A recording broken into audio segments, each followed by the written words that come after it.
అది మాట్లాడు. Well, this was my last T20 World Cup, and this is exactly what we wanted to achieve.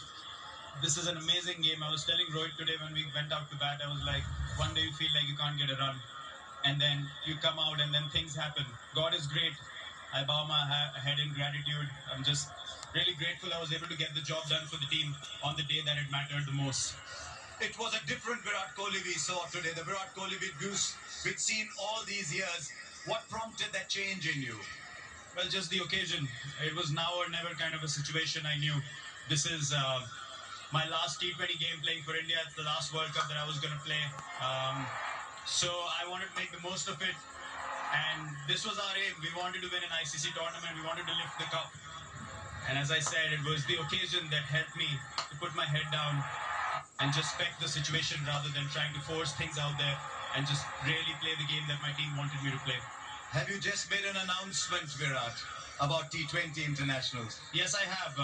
This was an open secret. It was not something that I was not going to announce even if we had lost.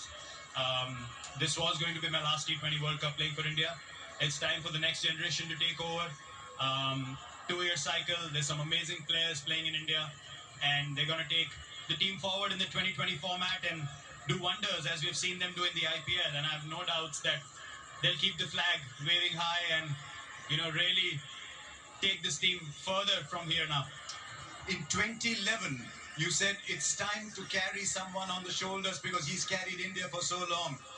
Time to carry you on the shoulders maybe for this?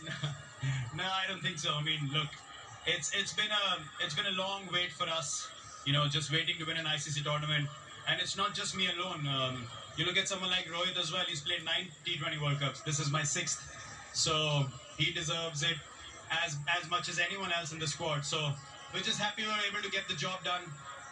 And really, it's hard to explain, the emotions I felt after the game. I knew what kind of mindset I was in. I wasn't very confident in the last few games. I wasn't feeling really good out there. But when God has to bless you with something, He shows you in ways that you can't imagine. That's why I said I'm really grateful and humbled right now when I bow my head. Well, and Virat, the world sees you as a very tough human being. It's revealing to see this side to you today. It's been difficult, and hence the emotions of how the game went as well, where we came back from, the kind of character the guys showed. It's really difficult to hold things back. I think it's going to sink in a little later, and the emotions are going to come to the surface a little later more. But it's just an amazing day. I couldn't be more thankful.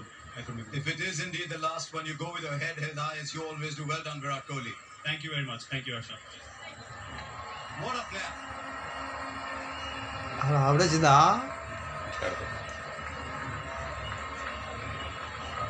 Our next award is the player of the tournament. The jury for this was Mr. Wasim Khan, ICC General Manager Cricket, and 3 of us in the commentary box. Mr. Ian Bishop, Cass Knight, sound come through, Jasprit. Did you think when you were a kid growing up in Ahmedabad that far away here in Barbados you'd be seeing these kind of emotions? Not at all. Usually I'm the one who tries to keep my emotions in check and, try to focus on the job. But today, I don't have a lot of words. The emotions are taking over. I usually don't cry after a game, but, this feels really special. Midway stage, we felt we were in trouble. But to pull off a win like this is an unreal feeling. Is this the very best that you have bowled? Because I've seen cricket for a while. I've yet to see a white ball bowler bowl at this level consistently. What do you think of it?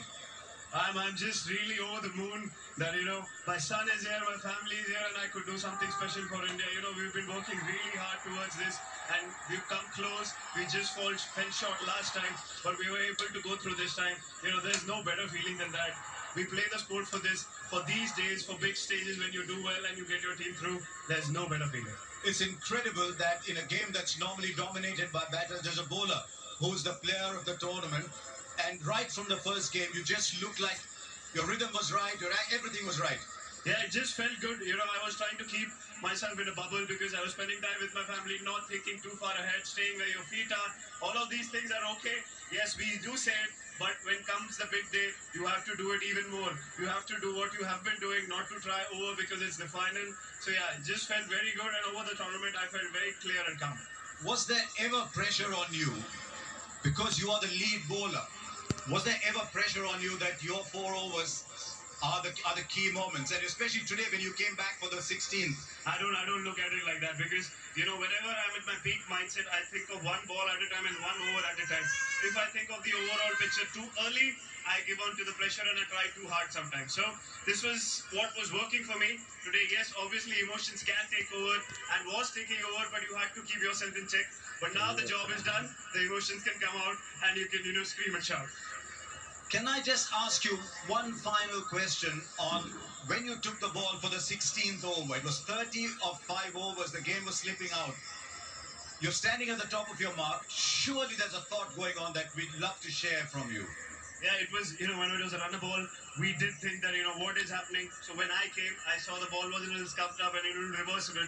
So I thought, what is the difficult shot for the